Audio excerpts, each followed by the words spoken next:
Okay, today, ladies and gents, we're going to talk about how to create your own pie shapes or information wheel.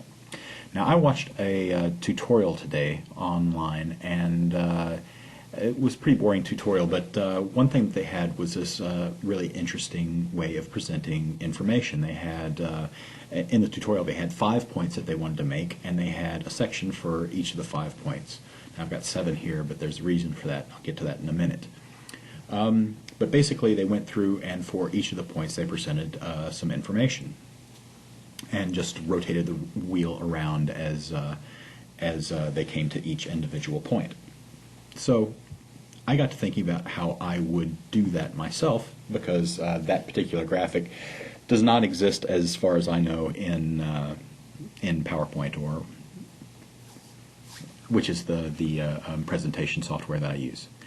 So I thought about, well, first of all, you'd need to draw a circle.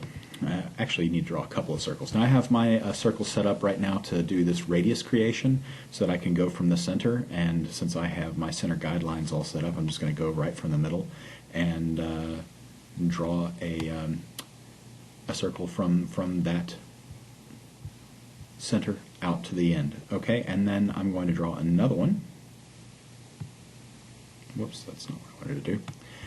So I have to unclick it and then click my circle again, and I'm going to draw a second circle, and I'm going to make that a lesser color, another color, right, so that I can see the difference. And then once I have the two, I'm going to combine shapes and subtract shapes. You can also do that from the Arrange menu. But once I've done that, I've got my outer circle with a hole cut out, so I've got a kind of a donut shape.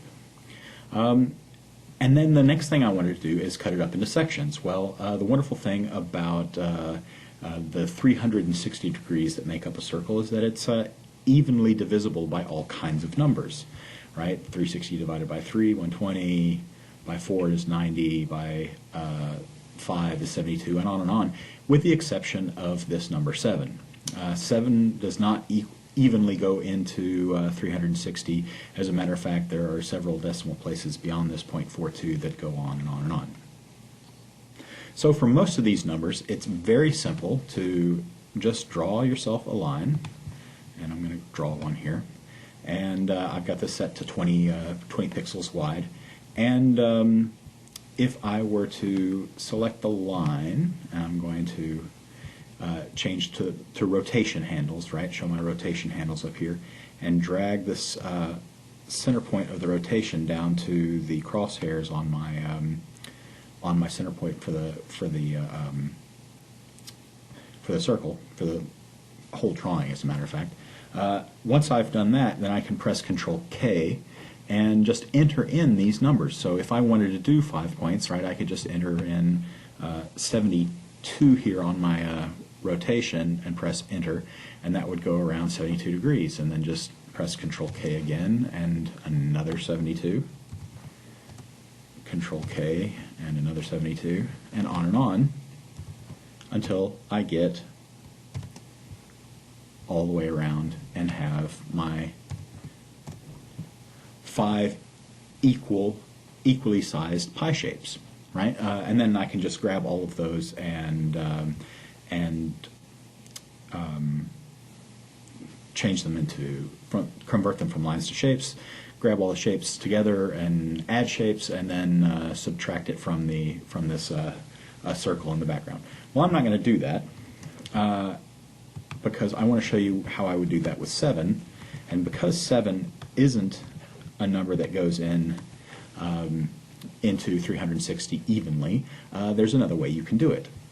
So what I'm going to do is I'm going to draw a star, and I still have radius selected, so I'm going to go out from the middle, and I'm going to drag down along my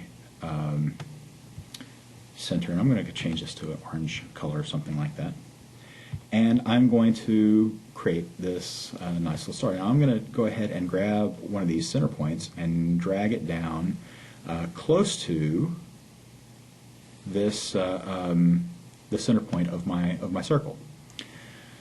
Now, that's all well and good, but you can see it gets very, very thin here in the ends, and if I want to have a little more space on each side, I can do that quite easily. So I'm going to, with just my star selected, I'm going to press Control K and rotate one of them 2 degrees, the top one. And then I'm going to select the other one and rotate that -2 degrees. -2. And then, now that I've got a little separation in between the two, I'm going to select both of my stars. And once I have my 2 quick shapes selected, I'm going to go to combine or add shapes. You can go to the Arrange menu too and get to that point. It's just arrange, combine shapes, add shapes. Okay, so now that I've got that, this is going to make my cutting shape. I'm going to use this to cut the bottom circle into equidistant pieces, or equivalently sized pieces. But you can see that I still have this notch cut in there, so I don't want that. So I'm going to, with my star still selected, I'm going to choose my shape editor, and I'm going to just drag select these 2 points and delete them. And then I'm going to drag select these 2 points and delete them. Drag select those 2 points and delete them, and then I just have the one left and delete it. Now you can see I've got more or less a star shape that is pretty much the same size from here to here, and is going to be just wonderful for cutting my circle, my donut shape. So with the star still selected, I'm going to hold down my Shift key and click on my circle to select it too, so I've got both of them selected. And you can see down here it says 2 shapes selected on the mouse off layer. And I'm going to go to subtract shapes, or arrange, combine shapes, subtract shapes. Sorry about that, can't speak. And once I click that, you can see that I've got my equally sized pieces, even though it's there are 7 of them. I chose a 7-pointed star, by the way. So the number of pieces that you want, that's the same amount of points that you want to choose on the star. I forgot to mention that earlier. So now I've got my shape, and it's broken up into pieces. Now, one of the first things that I want to do is go ahead and make this a bit more 3D. So I'm going to, ooh, that was crazy. Don't want to do that.